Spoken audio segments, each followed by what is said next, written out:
huge culture meeting earlier in the year, or just a couple of weeks ago, and that was one of the questions.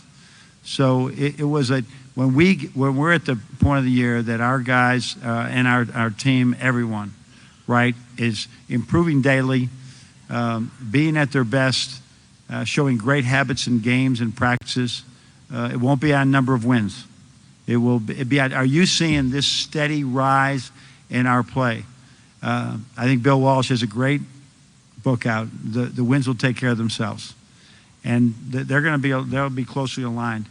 So if we get better every single day, we're going to have a heck of a year. I think it's really easy for me to say right now, no, I'm in this for the whole season, and we're going to have this great growth mindset.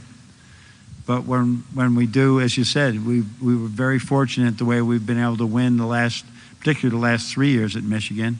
And now there's a chance we could lose more. We lost 7 games last year. And there's a chance you could lose. I think we have 11 games like right out of the gut, and so that it's easier said than done. But I'm going to do it. I'm going to do it. You have no choice. You're playing. It's like a tournament. It's a year-long tournament. You got to play. Well, you don't have time to think, and you just get ready for the next game, and that's what we're going to do, and that's how I'll look at it. So there you have it, John Beilein. How do you think he's going to? I mean, what he says is right. But he's in a situation where I don't think anybody's going to say they're going to win 30 games.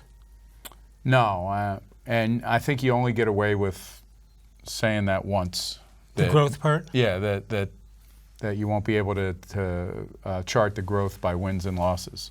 Next year, it's just the fact that it's pro basketball. Next year, people are going to say, okay, that was fine for 1 year. Let's chart the growth in wins and losses. Okay, all that being said, yeah, I think I don't know what else is available. I think that was a good choice.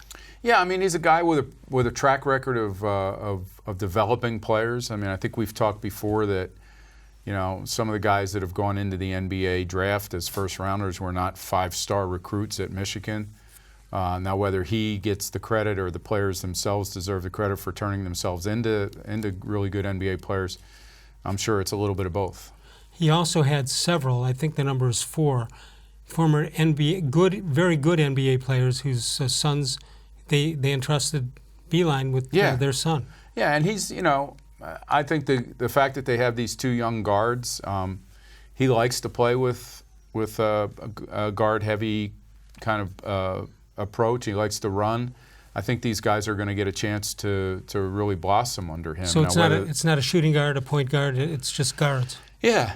I mean, and I think like right now they've got these 2 young kids with some of their skill sets, if you want to call it that, are overlapping. But I think you try to develop players the best you can, and then a year from now, if you have to make another change or one of those guys becomes the top bench scorer, talent is talent.